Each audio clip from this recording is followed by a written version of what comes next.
नमस्ते, सन्चै हुनुहुन्छ? एसपी च्यानलमा हजुरहरूलाई स्वागत छ। आज म स्पागेटी यानि कि नुडलहरू चाउमिन पनि भन्न सक्नुहुन्छ बनाउने रेसिपी लिएर आएको छु। त्यसको लागि म लिँदैछु 200 ग्राम जति नुडल। यसलाई चाहिँ थोरै पानी तताउनु होला एउटा भाँडोमा, प्यानमा, र त्यसलाई चाहिँ भाँचेर त्यसभित्र हालिदिनु होला। र त्यसमा मैले हाल्दैछु सल्ट र थोरै टर्मरिक पाउडर। त्यसलाई चाहिँ 1 मिनेट जति चाहिँ उमालेर राखिदिनु होला र निकालेर बाहिर 2 मिनेट जति चाहिँ त्यो पानीमै भिजाएर राख्नुपर्छ। भेजिटेबल्सहरुमा चाहिँ मैले लिएको छु भिजाएर राखेको चना केरो, गाजर काटेको, क्याबेज, अनियन र क्याप्सिकम। कति चाहिन्छ त्यो चाहिँ मैले लिस्टमा राखिदिएको छु, तल हेर्नु होला। हाम्रो यो नुडल चाहिँ रेडी भइसकेको छ, भिजेर पकाउनको लागि रेडी भइसकेको छ। हेर्नुस् त, मैले लिएको छु प्यान। त्यसमा चाहिँ 2 टेबल स्पुन जति तेल हालिदिनु होला। म हाल्दैछु चना केरोलाई चाहिँ फर्स्टमा हाल्दैछु किनकि तेलमा चाहिँ यो राम्रोसँग पाक्नुपर्छ। अरू त भेजिटेबल्स मात्र हो, काँचै खाँदा पनि खासै फरक नपर्ला। यसलाई चाहिँ तेलमा राम्रोसँग चलाउँदैछु। म चाहिँ लो फ्लेममा बनाइरहेको छु, मिडियम लो।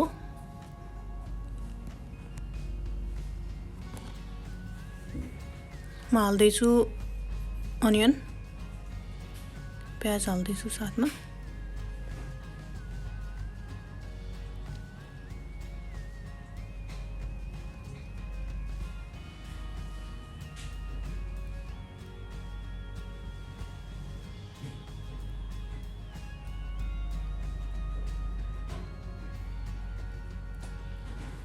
मलाई लाग्छ हाम्रो चना केरो चाहिँ पाकिसक्यो राम्रोसँग र अनियन पनि ठिक्क मात्रामा पाकिसकेको छ।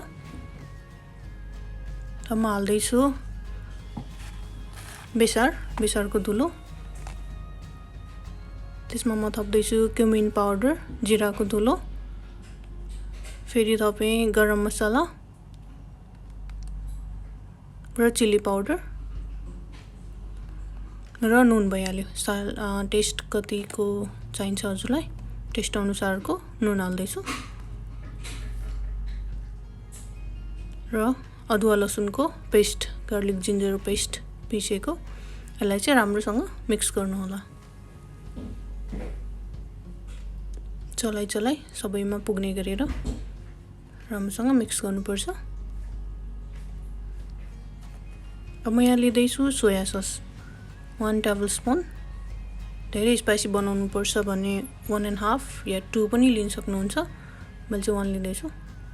म थप्दैछु क्याबेज र क्याप्सिकम। यिनीहरू चाहिँ धेरै पाक्नु नपर्ने कारणले लास्टमा हाल्दैछु। नुन चाहिँ यसको लागि मात्र हाल्दैछु, पहिलाको लागि त मैले हालिसकेँ। नुन हाल्दाखेरि कन्फ्युज नहुनु होला। त्यसलाई चाहिँ राम्रोसँग चलाइदिनु होला। जुन अघि जति पनि मसलाहरू हामीले फर्स्टमा हाल्यौँ त्यो चाहिँ सबैमा लाग्नुपर्ने आवश्यक हुन्छ, ताकि यसले राम्रो टेस्ट दियोस्।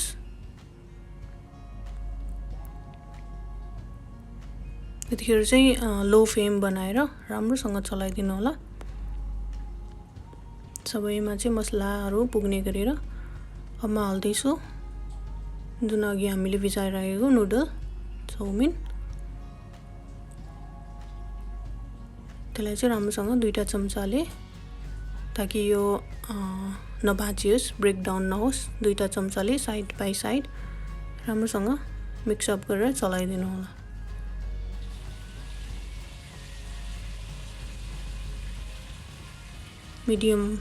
लो मिडियम फ्लेममा चाहिँ बनाउनु होला। म थप्दैछु टोमेटो केचप। राम्रोसँग मिक्स हुँदैछ। भेजिटेबल्सहरू चाहिँ धेरै पाक्नु पर्दैन र नुडल हामीले अलरेडी पकाइसक्यौँ। त्यसैले जब हामीले स्पागेटी नुडल चाहिँ हामीले हाल्छौँ तबको 2 मिनेटमा चाहिँ निकाल्दिनु होला। यसरी सर्भ गर्न सक्नुहुन्छ। मैले आज यसरी सर्भ गरेँ। हेर्नुस् त, देख्दै खाउँ लागेको बनेको छैन।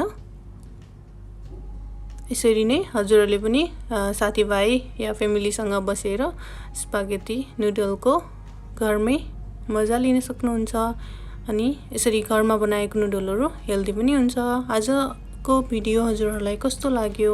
यदि राम्रो लाग्यो भने प्लिज लाइक गरिदिनु होला र सब्स्क्राइब गरेर अनि आफ्नो साथीहरूलाई सेयर पनि गरिदिनु होला। धन्यवाद।